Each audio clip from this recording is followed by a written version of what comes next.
स्वर अक्षर ज्ञान की दात्री अधिष्ठात्री देवी भगवती माँ सरस्वती को प्रणाम करता हूँ जी।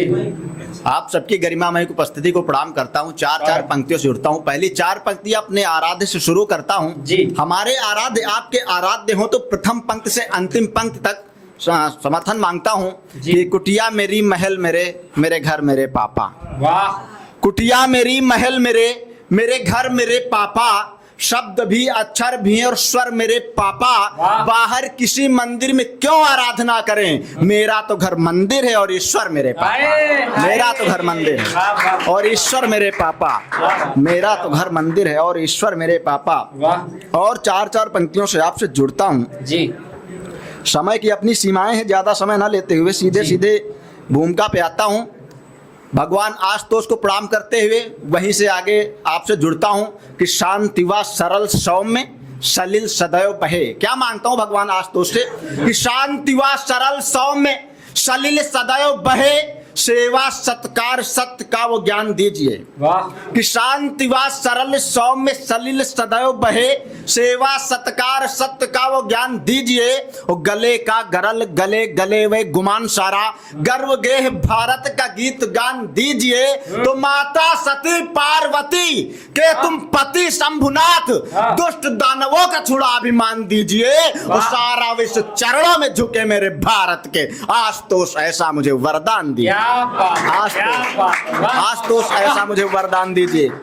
और चार पंक्तियां जगह जगह पे आप देखते हैं शूरवीरता की गाथाएं होती हैं, लेकिन जब जरूरत पड़ती है तो सब बिल में घुस जाते हैं। वहां चार पंक्तियां रखता हूं कि जो मन में है कचरा भरे वह शुद्ध की बातें करेंगे। वाह। जो मन में है कचरा भरे वह शुद्ध की बातें करेंगे। जो पाप का घट भर चुके वह बुद्ध की बातें करेंगे। जो सिलेंडर का तनिक झोंका तलक ना झेल पाए वो निम्न नरमुतिये यहाँ पर युद्ध की बातें करेंगे। वो निम्न नरमुतिये यहाँ पर युद्ध की बातें करेंगे। और अभी आपने एक घटना ट्रेंडिंग में है, आप सबने सुना, बिहार का भोजपुर जिला। कुछ बताने की आवश्यकता नहीं है, दृश्य इतना सा है, आप याद करिए 13 अप्रैल 1919 अल्फ्रेड पार्क को जलियांवाला बाग, जब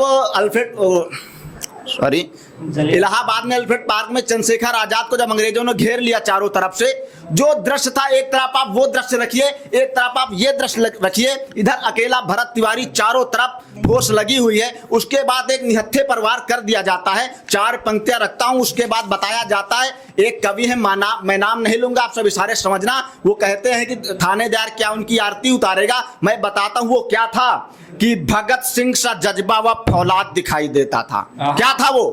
कि भगत सिंह सा जज्बा व फौलाद दिखाई देता था, राष्ट्र भ्रष्ट सम्राटों का बर्बाद दिखाई देता था। तो तुमको भरत तिवारी में आतंकवाद दिखता होगा, हमें भरत में चंद्रशेखर आजाद दिखाई देता। हमें भरत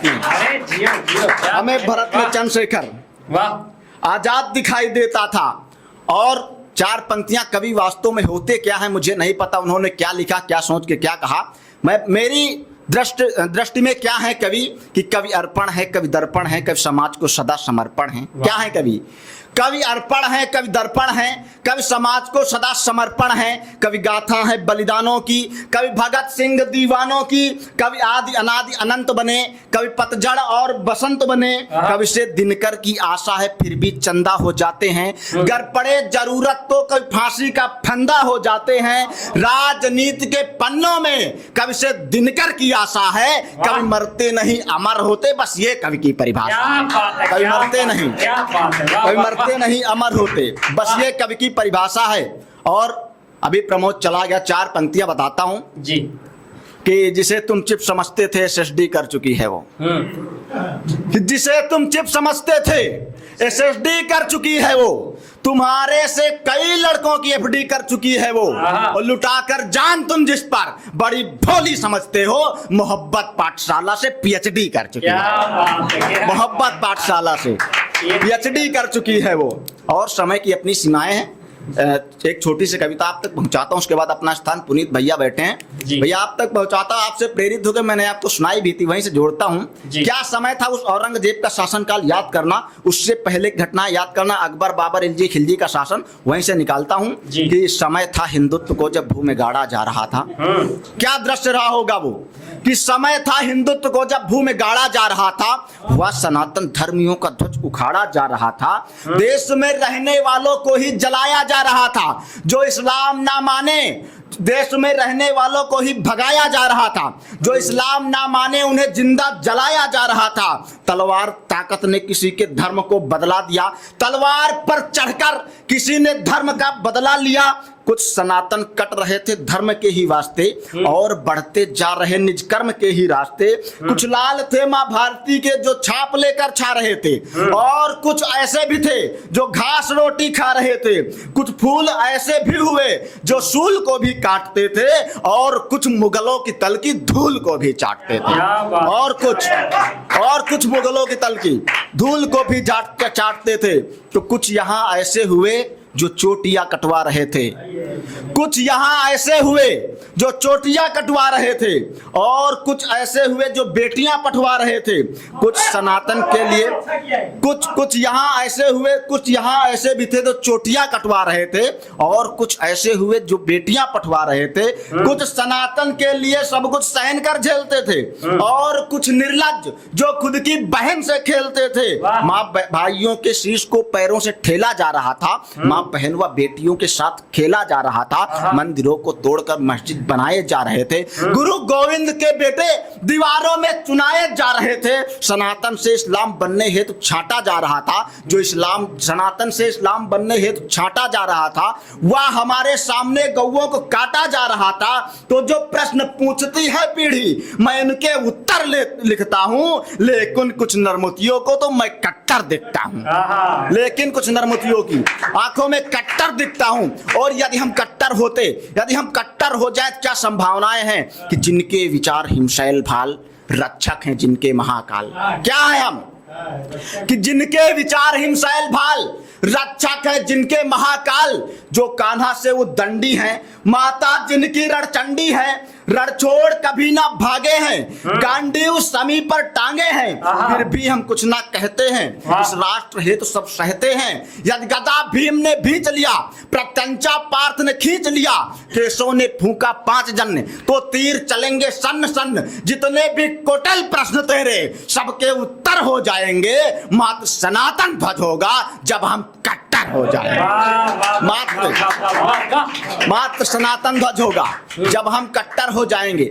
और मैं उत्तर प्रदेश से बिलोंग करता हूँ, वहां से अयोध्या की दूरी फिर मैं बताता हूँ दीदी, मुश्किल से 100 किलोमीटर हो हमारे घर से। अब तो मुझे बात बताने में शर्म आती कि मैं उस मंदिर के बगल से बिलोंग करता हूँ। कुछ चुट्टों ने ऐसे ऐसे कुकृत्य किए हैं, वहीं से 4 पंक्तियां रखता हूँ। चोरी हुई तो हुई किसके घर में, क्या था, क्या राम की वजह से केवल अयोध्या पूजनी नहीं है, उसके पहले भी बहुत से राजा अंशुमान, दिलीप, रघु, इक्ष्वाक बहुत से आए जिनके वजह से अयोध्या पूजनी है। वहीं से 4 पंक्तियां अब तक रखता हूं कि वह रघुकुल जिनके कुल राजा प्रथु ने ये पृथ्वी लाई थी। कहां पे उन चोट्टों ने चोरी किया कि वह रघुकुल जिनके कुल राजा प्रथु ने ये पृथ्वी लाई थी। महाराज सागर की शौर्य ध्वजा पाताल तलक लहराई थी, वो रघुकुल जिनके भूप भगीरथ भू पर गंगा लाए थे। राजा दिलीप नंदिनी हेतु निज देह दान कर आए थे, वो रघुकुल जो राजा को रंक व रंक ठाट दे देते थे। वो रघुकुल जो दान करे तो राजपाट दे देते थे। वो रघुकुल जो देवासुर में असुरों को बाधा देता था, अरे दशरथ को तो देवराज सिंहासन आधा देता। दशरथ को तो देवराज सिंहासन आधा देता था। तो उनकी संपत्ति हड़प रहे हो, तुम्हें शर्म नहीं आती? क्या होगा कि उनके घर में डाका डाला जो त्रिलोकी स्वामी हैं, उनके घर में डाका डाला जो त्रिलोकी स्वामी हैं, उनके घर में डाका डाला जो खुद अंतर्यामी है, उनके घर में डाका डाला सरदारों के सरदार हैं जो, उनके घर में डाका डाला सरकारों के सरकार हैं जो। तुमको लगता इस चंदे से जीवन सरल बना लोगे, तुमको लगता इस चंदे से जीवन सफल बना लोगे, तुमको लगता इस चंदे से सब आपत्ति खरीदी जाएगी, तुमको लगता सुख सुविधा संपत्ति खरीदी जाएगी, तुमको लगता इस चंदे से खुद का विकास कर डालोगे, हमको लगता निज कुल का तुम सर्वनाश कर डालोगे, हमको लगता निज कुल का। बहुत धन्यवाद। जय हिंद, जय भारत, जय भारत।